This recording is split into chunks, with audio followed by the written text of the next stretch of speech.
This is really about the future of United States citizens being able to freely trade and freely work and develop this technology. Everyone in the crypto industry needs to understand they will come for everyone. If they're going to go after you guys, they should be going after every single, altcoin that was spawned by a private business, right? By some kind of business entity.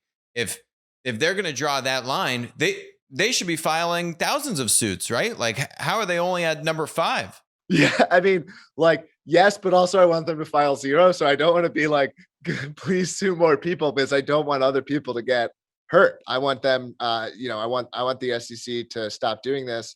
I want people to be speaking up about how outrageous this is. But yes, under the standard being advanced here, I believe that anyone working on cryptocurrency in the US is potentially at risk under these laws. Any cryptocurrency that's being used in the US. And it doesn't have to be, by the way, that it was made by a US company. Like the United States government believes that these laws apply to anything being used here. So this is really about the future of United States citizens being able to freely trade and freely work and develop this technology, which I think is very important for the future of the world. And I think that the United States needs to be thinking about, are we going to be an innovator? Are we going to be a world leader? Are we going to attempt to shut down something that can actually be shut down and damage our own economy and hurt innocent people in an attempt to do that? Because of this action, we had an exchange, Bittrex, delist us in the US. They're still allowing trading globally. And we had 3 new Chinese exchanges approach us and want to add library credits to their exchanges. And it's like, this technology is not going away. It's not going away. And so if you're the US and you have the US's interests at heart, why cause this damage to a really important industry when there's no one complaining, right? There's no person who went into the SEC and complained and said, LBRY wronged me, LBRY defrauded me. There's no allegation of any of that. There's literally zero victim.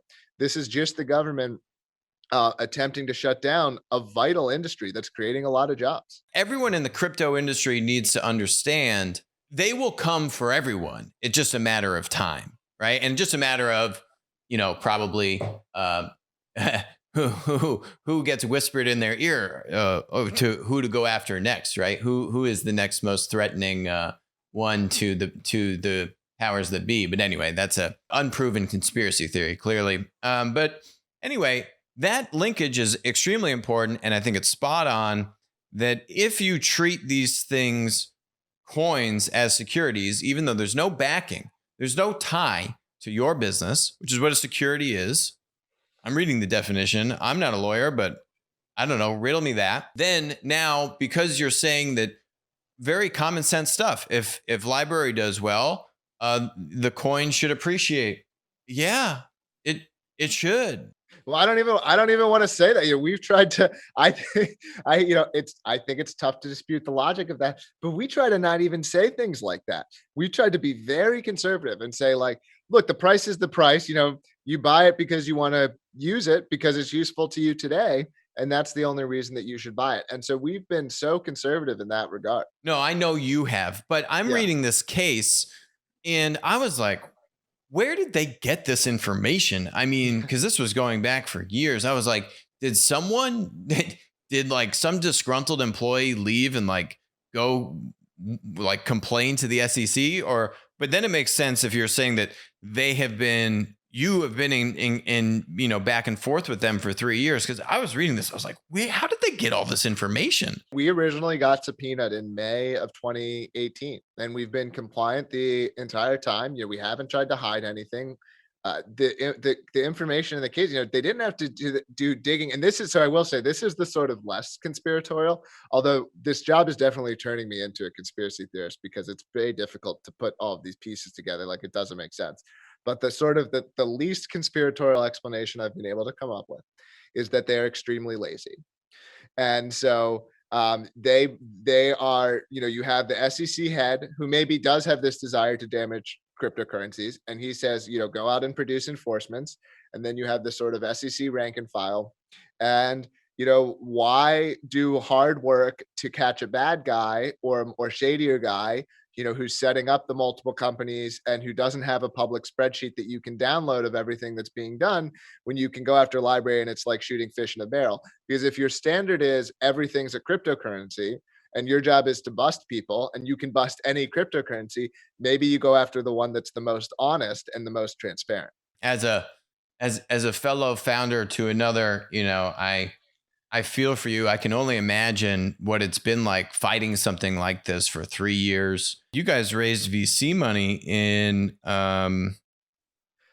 2017. And so then would you say 2018, you get this subpoena? Well, okay, have fundraising money with a active subpoena from the SEC. Yeah. That's a great point to make. And it's one that doesn't come up in a lot of these shows, but it's like, yes, tell me about it. Like I have a more than $10 million investment that I'll get the day that this case is over. So the SEC is saying, well, you're selling the token for money. It's like, yeah, I can't raise money because you have an open case against me that you won't close, that no investor is going to put money into the company because it will wipe out every dollar the company has. And so it's like, then they continue to put you in these catch-22 situations. Similarly, they said like another catch-22 they put us in is they said this other agency, like, oh, we'll drop the investigation if this other part of the SEC gives you approval. You go to that agency and you say, well, can you give us approval? They say, we can't consider you for approval until the investigation is dropped. It's like, come on, guys. Like it is the way that they have acted is insane. Hi, I'm Alex. Thanks for watching the show. Make sure to hit that subscribe button, but even better, make sure to follow us on Odyssey, follow us on Rumble, and text us 203-646-5159. Text the word Monopoly. You'll be subscribed. You'll get updates about when we're going live, our latest videos, and we'll send you even a little goodie bag. And in the event that we all get banned from big tech, we'll still be connected.